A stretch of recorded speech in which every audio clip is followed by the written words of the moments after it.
Well, hello, everyone, and welcome to our Monticello live stream. I'm Melanie Boyer, and I have the pleasure of being here today with Bernetiae Reed.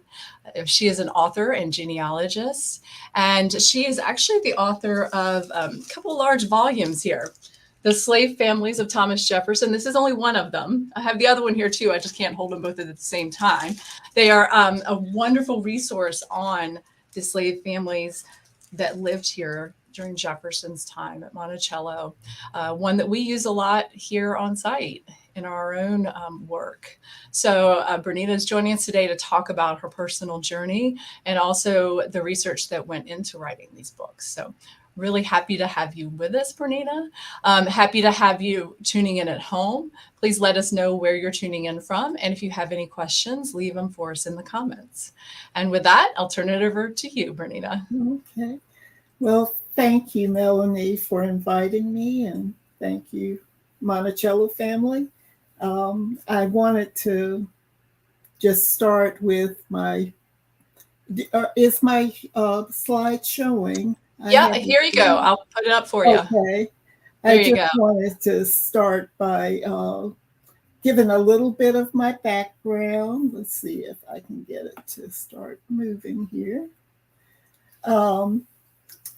I found this old picture from when my family lived in Ghana in 1958.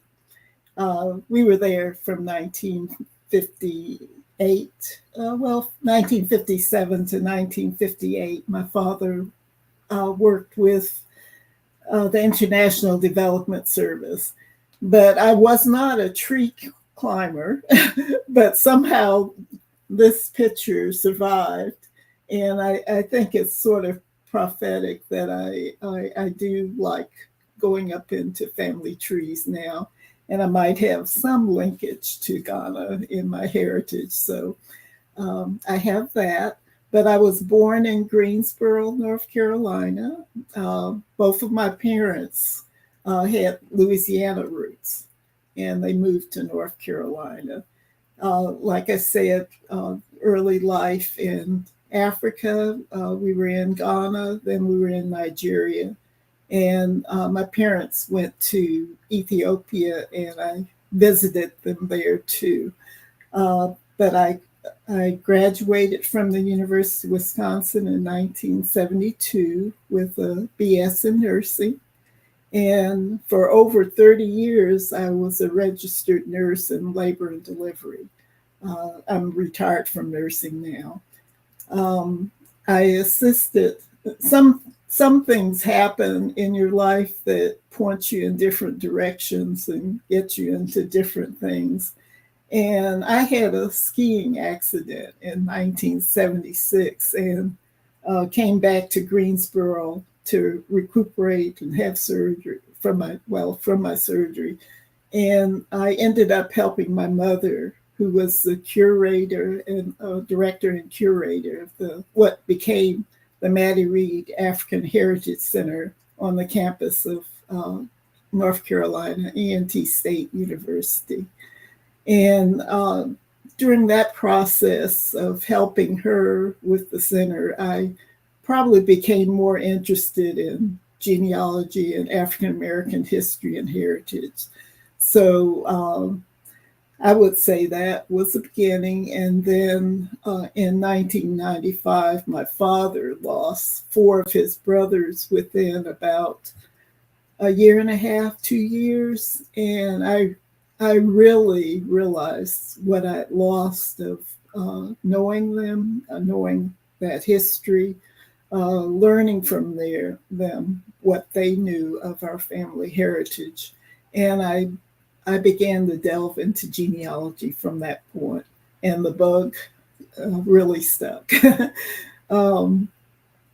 So in 2003, when my mother passed away, I took her ashes back to Louisiana. And during that period of going to archives, going to sites, I discovered that Thomas Jefferson was a Randolph, that he had had slaves, and when I came back, just looking online, I found out about the farm book. I ordered it from a Libris, so just a used copy, which I still have, very marked. This is what I used to make this my book. um, and the cover was I had removed, so it's kind of odd seeing it with the jacket on it because it's just a gray sort of fabric like book. But that's what I use to do a lot of the research. Um, um, and that started in 2004. I then uh, had done a lot of the research for the books, started putting together charts. I didn't allow myself to really look at any of um, the charts until I had fully added in all the data. But when I first did, and I'm going to show you a little bit of that in a second, that's when I really could see how much content there was and what the possibilities were. In January of 2007, I was accepted for a fellowship at the Robert H. Smith International Center for Jefferson Studies. And that was for 1 month. But it was such a special time to get to know the people at Monticello and at the Jefferson Library, to get to know Cinder and Lenny and a lot of the Andrew O'Shaughnessy and everybody, Anna Burks in the library. So I have wonderful memories from that time, but many of my memories were very I was just petrified because I knew at the end of the fellowship I had to do a presentation.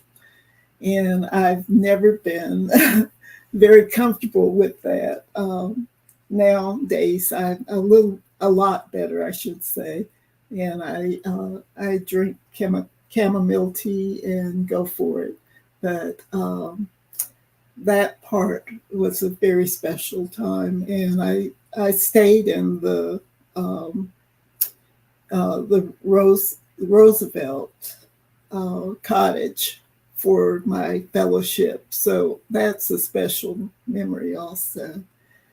Um, the book was published in 2007, also in December, and I went on to make a little documentary also about Thomas Jefferson's slaves in 2009. Able to use some of the interviews I did of Cinder Stanton and some of the interpreters on Mulberry Row, and going to other sites and just including a lot of information there. I also did another documentary in 2012 that was on the Greensboro sit-ins and civil rights period. And never say you can't change directions in life and be a late bloomer. But I went back for my Master of Library and Information Studies at UNCG in 2013 and did receive that in 2015. That allowed me to do a practicum at the Southern Historical Collection, and in the process of volunteering there afterwards, I was asked to be part of a Mellon grant, a community-driven archives grant, and I was an oral historian for the project, both conducting oral histories and training others to do that. And now I'm on another grant, which is out of the University of Virginia, which is dealing with, my part of it and the reason that I was brought in was because partly also I think there is a connection to my work with the Thomas Jefferson slaves, is to help archives somehow input information about individuals so that we can find those records in the archives. And we've renamed this Slavery Era Entities Description System, but it's something that we're working on. So hopefully one day we'll be able to talk more about that. Oh, that's really cool. I don't know that I realized that, Bernita. I don't know if we talked about that, because frequently, I mean, as you're going to talk about, the stories of enslaved people have not been part of the archives. So that's Yeah. really fascinating. It's a fascinating biography you have there. So thanks for Well, sharing. I'm hoping that will help that part. So going back to 2004, this was when I got the farm book. This is where I started. I started just trying to jot down some family groups that I was seeing. And when I couldn't keep it straight, I figured out a way to do it in Family Tree Maker, which is the software. And this is what it looked like. For one, it was very important to figure out a system of being able to tell the individuals apart and have unique descriptive identities for them. I also wanted to be able to know a little bit, like here I have slave TJJW. So this was a slave of Thomas Jefferson that he had acquired from John Wells. Well, I should say that David Hearns was the one that was acquired, but I kept it within the family group. So any descendants also carried that. So it was just a little bit of added information that I wanted to keep track of, and that helped me distinguish between the individuals. So I would just give them some descriptive there, and create the family groups, create information on the side about the entry. I'll go into that a little bit here. Also, I wanted to show the facts from the farm book about the individual. So I just started entering one page after the other of the farm book, wherever I thought that this was an entry for this person. I started entering facts. And I did have to add some of the fact names in Family Tree Maker description of items or plantation roll were not something that was already there. But then on the side, just putting a source citation. And then in 2010, I uploaded all of this content. This was after the book was out. This was after the documentary.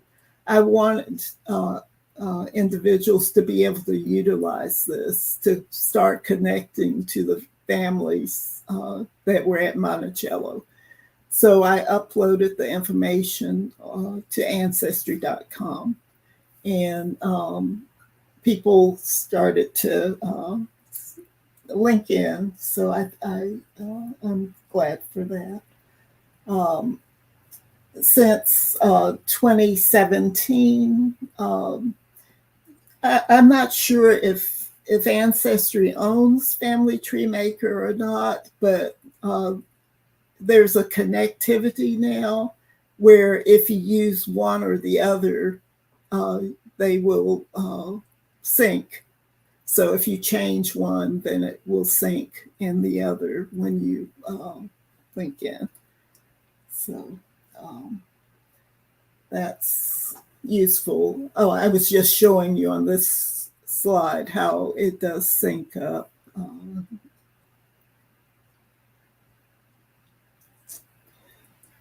So I have used Edie Hearn as just an example of a chart that I did in Family Tree Maker and then transferred over.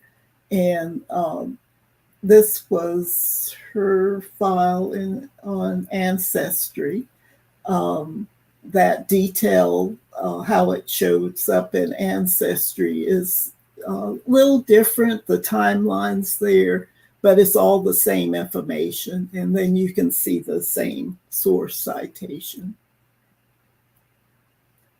I wanted you also to be able to see the variety of charts that Family Tree Maker has. And I use the descendant chart mostly for making my charts for the book. I generated the charts this way, also letting you know this is a simple chart with just the name and the lifespan, but the little blue plus symbol there allows you to add any of the details in the other box that has the yellow highlighting for freedom from slavery or marriage settlement.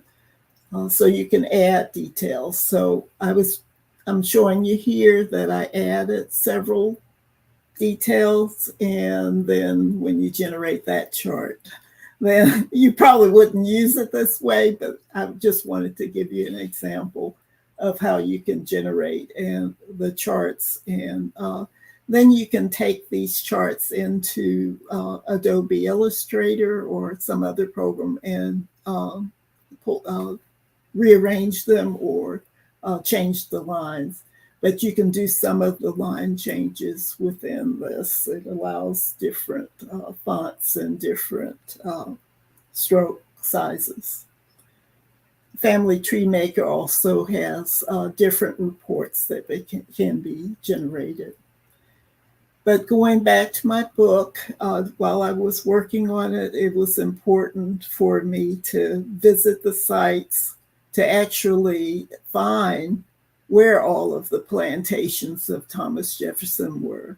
So I drove through all this area and took pictures for the book, and also saw that, for instance, Angola and Guinea, I think that those maybe were indicated because of the names of the creeks that were there. There's Guinea Creek, there's Angola Creek. So I utilized that, but then going back to the archives where John Wells had land, this was John Wells' land. So it made sense that that would be how those creeks got named and how all happened. So I was just wanting to show you a little bit of the plantations I visit, some of the photos I took, understanding and trying to visualize the slaves that worked here and walked there. Can you imagine them walking up the Mulberry Row and looking at that view? Going to Poplar Forest and seeing this octagonal building, and imagine the construction, imagine the slaves who dug out this yard at Jefferson's direction, going to Elk Hill and seeing this building that is not the Elk Hill of Jefferson, but could see the site to the side where it had existed. Going to the French Tavern and realizing that part of this belonged to John Wells, and finding a map that actually had Indian Cap site located on it, and going to Natural Bridge and seeing where Jefferson surveyed. And then also the Rivanna River, imagining the slaves that used bateau boats to carry tobacco and other crops down it. So that was important to also experience the sites. In my book, I used keys to help visualize. My question all along was, how can I make this visible for people to be able to see how the families are interconnected, what the individuals did to tell their story in a way that you can grasp some of the enormous details. So I came up with family keys to show the family groups, and also plantation keys to show where they live, what plantation, if I didn't have a plantation, then the county, and also the skills, the occupations that they had. And then I had a separate group of charts that showed dispersal information, how they were acquired, what happened to them, and were they part of the appraisal of Thomas Jefferson's estate. So this is what the Hearns family chart, well, one version of them looks like in the farm in my book. The first one is the genealogy charts. The second one is the dispersal charts showing what happened to the families. I told you that I have uploaded this information, the families, to Ancestry, and so I was just briefly showing you this. There are lots of hints. When I first uploaded it in 2010, I was starting to link in, but now I've been busy with other things, so I haven't done much of it more recently, but people are connecting to this. And so there are two trees up on Ancestry. This one is all of the slaves, but I have them linked to other individuals. And then the second tree is just the original files, so that it's not, no other individuals are included, so that we would also have that choice. So this has the 658 persons that were in the book. So I'll end there. In the fall of this year, I had contacted Anna Burks at the Jefferson Library about an inquiry that I'd had. And she had emailed back to see if I would be willing to share the GEDCOM file with the Getting Word project. So that would be the GEDCOMs from Family Tree Maker. And so I said I would be more than willing. And then when I talked to Andrew Davenport with Getting Word, and I said, I'm willing to share. Is there anything else that you would like? He said, well, anything you're willing to share. And I said, I'm willing to share all of the content from the books and my research. So I have shared that. And my goal is that with making the book and with doing this is that it is useful to anyone that has a connection that can draw from this material, because that's the ultimate reward, is that it allows these individuals to be remembered and recognized, and and for descendants to reconnect.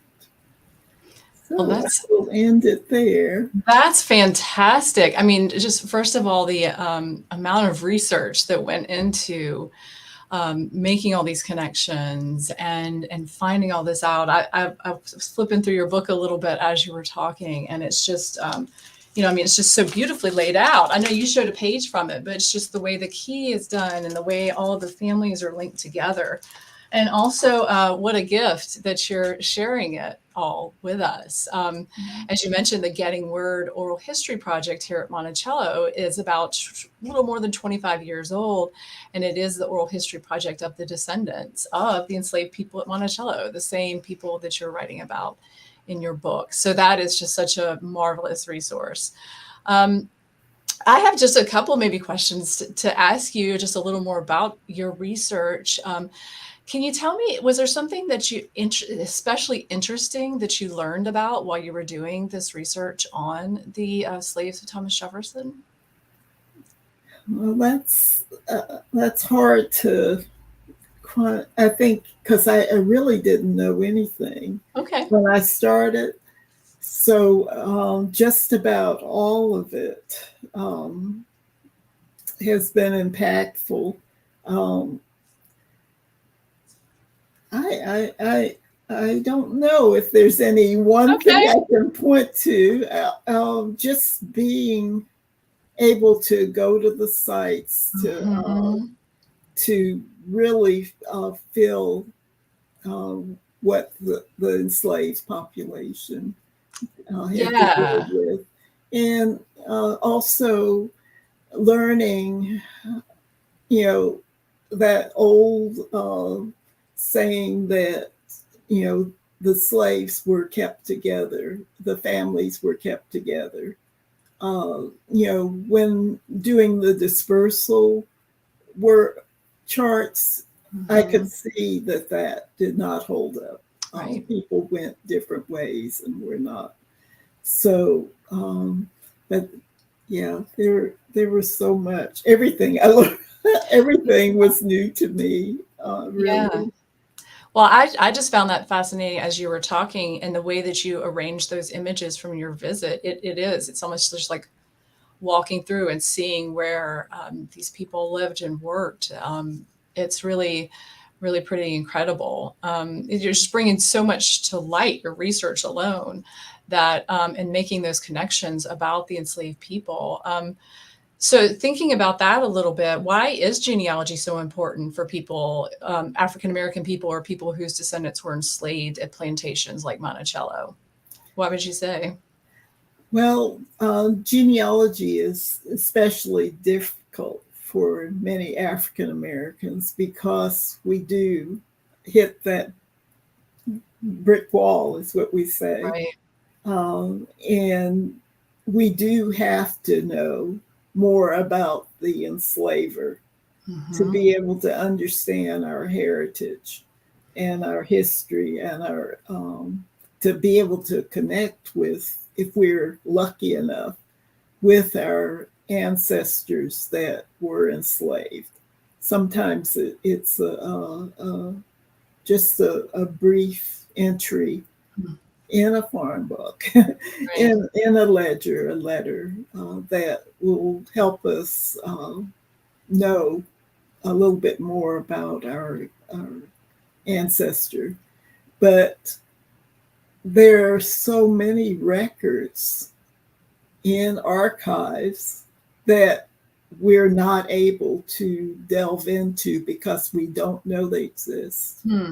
And many times, this is what I say with the work that I'm trying to do now.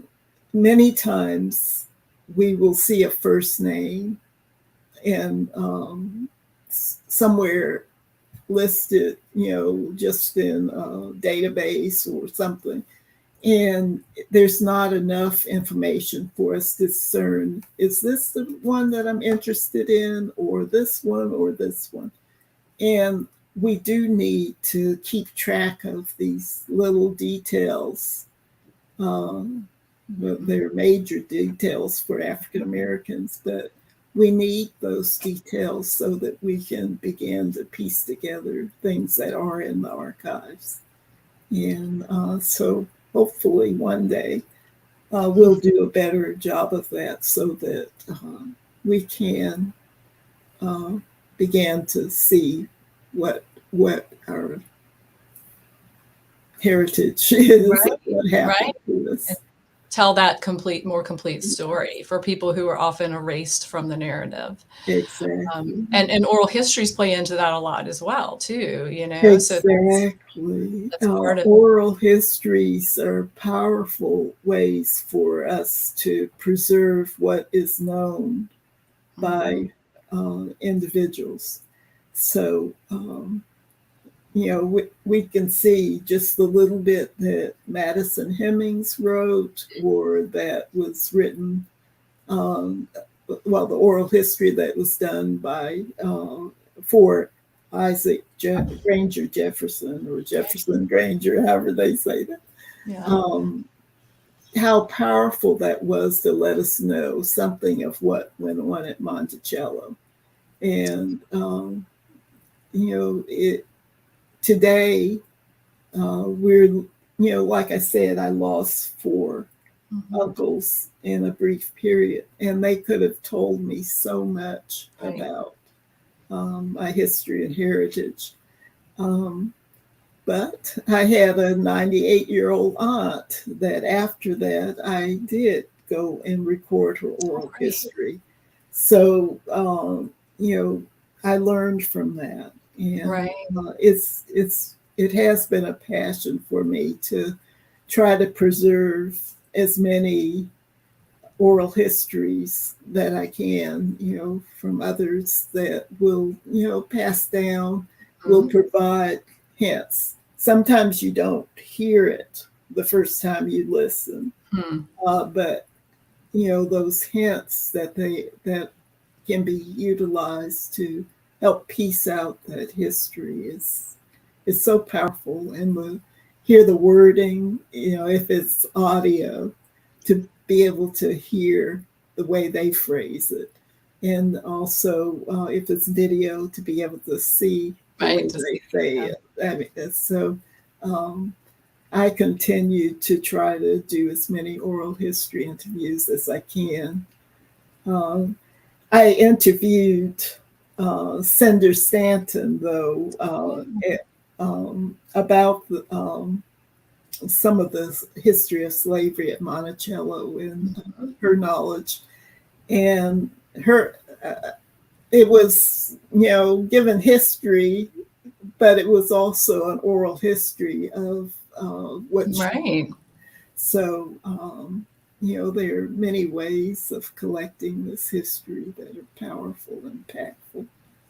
Absolutely. And tying it in now with the tools we have with ancestry.com and even the DNA, testing being so, Exactly. easily accessible for people to find out that they have these connections is great. And it is just so important to talk about the enslaved people, not only just at Monticello, but making those connections to their descendants as well. Because we're still working today in America towards equality. And so, can you tell me a little bit about maybe some of the other work that you've done in the African American community there, or any your social justice work, or any other work that you've done? Well, I grew up a lot in Africa during the 60s. I sort of missed the the MLK and all of that period that was so powerful. I came back to college though in '68 at the University of Wisconsin, and it was during the Vietnam War protests and the hippie movement and all of that. But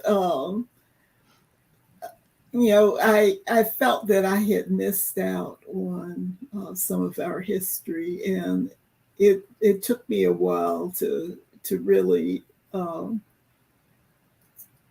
feel my way into that space because I have tended to be a shy, sort of introverted person.